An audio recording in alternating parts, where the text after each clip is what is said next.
وہ کھانے جو دیر سے ہضم ہوتے ہیں اور وہ کھانے جن کے اندر لیسدار مادے ہوتے ہیں، یعنی جو بادی چیزیں ہماری مرغن خوراک ہے، بادی چیزوں میں ہمارے جیسے آلو ہے، گوبھی ہے، مٹر ہے، اس کے بعد چاول ہے، اور اس کے بعد چکن ہے، اور اس کے بعد سفید چنے ہیں، اور باقی یہ جو ہم ٹھنڈی چیزیں جو ٹھنڈے مشروبات بناتے ہیں، یہ ساری چیزیں جو ہے وہ ہمارے جسم کو اور اس کے جو ڈائجسٹو ٹریک ہے پورا اس نظام کو خراب کرتے ہیں۔ اور جب تک یہ ساری چیزیں نہ ہم کہتے ہیں کہ وہ تو مزہ ہی نہیں آیا افطار میں، شہر میں مزہ ہی نہیں آیا کچھ بھی۔ سر پھر وہی بات پھر جو آپ کہہ رہے ہیں کہ مزہ تو پھر جب آئے گا، لیکن اس کے بعد پھر آپ یہ دیکھ لیں کہ نبی پاک صلی اللہ علیہ وسلم کا ارشاد ہے کہ روزہ رکھو صحت یاب ہو جاؤ، یقیناً۔ تو ہم پھر بیمار کیوں؟ کلینک ہمارے جو اس میں رش بہت زیادہ بڑھ جاتا ہے، میڈیکل سینٹر، اور رات کو جتنے بھی مطلب ایمرجنسی ہیں ساری وہ بھری ہوتی ہیں۔ اس کی وجہ کیا ہے کہ ہمارے طور طریقہ جو ہے وہ غلط ہو گیا ہوا ہے۔ اصل پہ ہمیں شام کو افطار آج سے لائن لگنا شروع ہو جائے گی ڈاکٹر کے بعد، بالکل لگے گی، کیوں نہیں لگے؟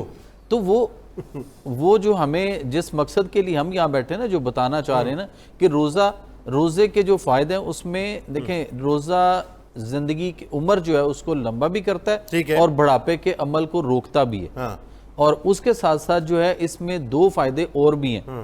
بڑھاپے کے عمل کو پرولونگ کر دے، روکے گا کیسے؟ وہ مطلب دیر سے آئے گا نا، آئے گا تو صحیح، جیسے یعنی لانگ نہیں کر دے گا، لانگ نہیں کر دے گا، یہ بھی صحیح ہے۔ مطلب یہ ہے کہ آپ صحت مند تندرست اور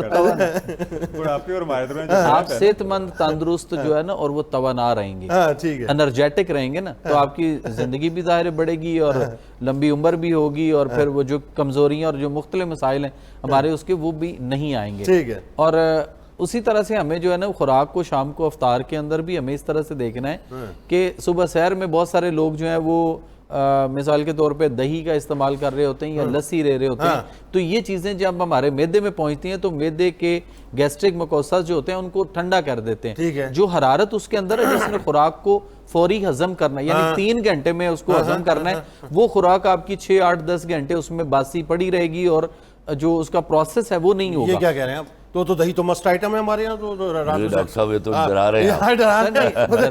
نہیں، کمال یہ کہ نہیں ڈرانا کمال نہیں تھا، ہاں خلیل بھائی ڈر گئے کمال۔ اصل یہ ہے کہ اس میں حرارت اتنی، ورنہ دیکھیں نا پھر جو ہم نے دیکھا جو پیشنٹ ہمارے پاس آتے ہیں وہ آگے کہتے ہیں جی اب کھٹی ڈکاریں آ رہی ہیں، اب بدہضمی ہوئی ہے، تذابیت اور ایسیڈیٹی ہوئی پڑی ہے، تو وہ چیزیں نہیں ہوں گی۔ تو رات کو دہی نہیں کھایا جائے؟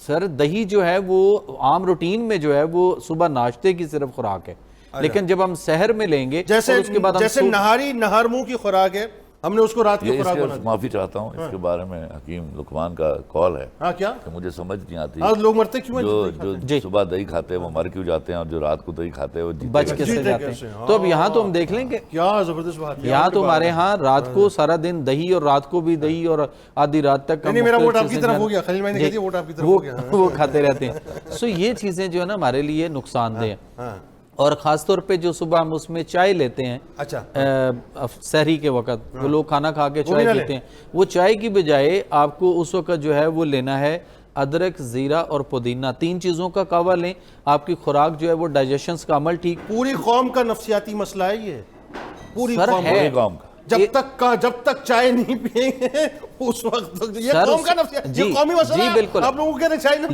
لیکن اس میں جو نکوٹین تک گلا کریں گے کہ آج ہم نے چائے نہیں پی۔ سر جو اس میں نکوٹین ہے اور جو اس کے اندر ایسیڈیٹی، تذابیت ہے، گرمی خشکی کا عنصر ہے، ظاہر اس نے پرابلم تو کرنی ہے نا۔ جو میرا سبجیکٹ مطلب چائے بھی نہ پئیں، چائے نہیں، ادرک، زیرہ اور پودینہ کا قہوہ بنایا جائے، کمال کا ہے، آپ کے سارا دن روزے کو بڑا فریش رکھے گا، آپ کو انرجیٹک رکھے گا، اور شام کو پورے دن جو ہے نا شور سناتا رہے گا اپنی بیوی کو، میرے دیکھو سر میں درد ہو رہا ہے، تم نے چائے نہیں دی، تم نے چائے نہیں دی، میرے سر میں درد ہو رہا ہے۔ اچھا، اسی طرح سے جب ہم شام کو افطار میں جو ٹھنڈے مشروبات سے آغاز کرتے ہیں اپنا، اور اللہ تعالیٰ نے جب آپ کو پورا دن فاقے میں رکھا ہے نا یا رکھوایا ہے، تو آپ کے معدے کے اندر ایک حرارت غریزی پیدا ہوتی ہے جو آپ کی پوری باڈی کو وہ تیار ہو چکی ہوتی ہے، یعنی اس وقت ہم تیاری کے اس مراحل میں، جب ہم روزہ کھولیں گے تو وہ اس خوراک کے ساتھ ہماری پوری باڈی میں اس نے پھیلنا ہے اور ٹیوننگ اور اوور آلنگ کرنی ہے ہمارے جسم کی۔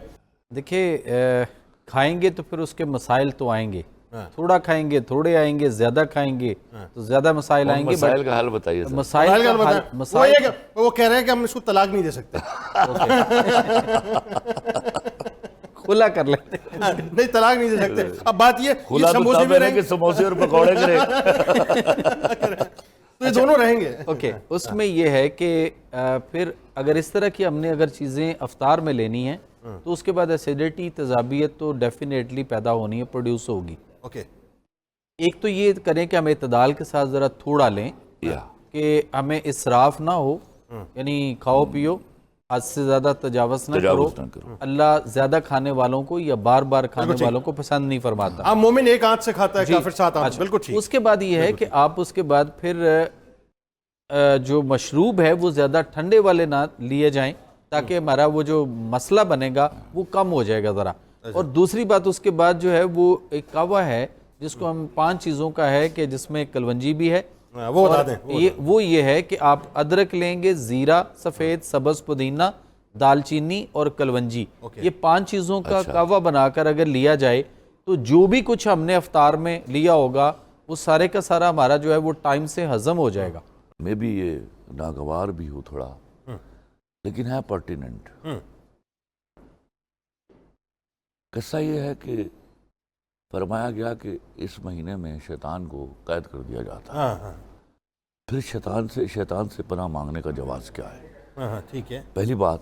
دوسری بات یہ ہے دعا جو ہے, جس نے میرے ملک کو چاروں طرف سے اپنی گرفت میں لیا ہوا ہے, صحیح نہیں ہے اور دعا ہے.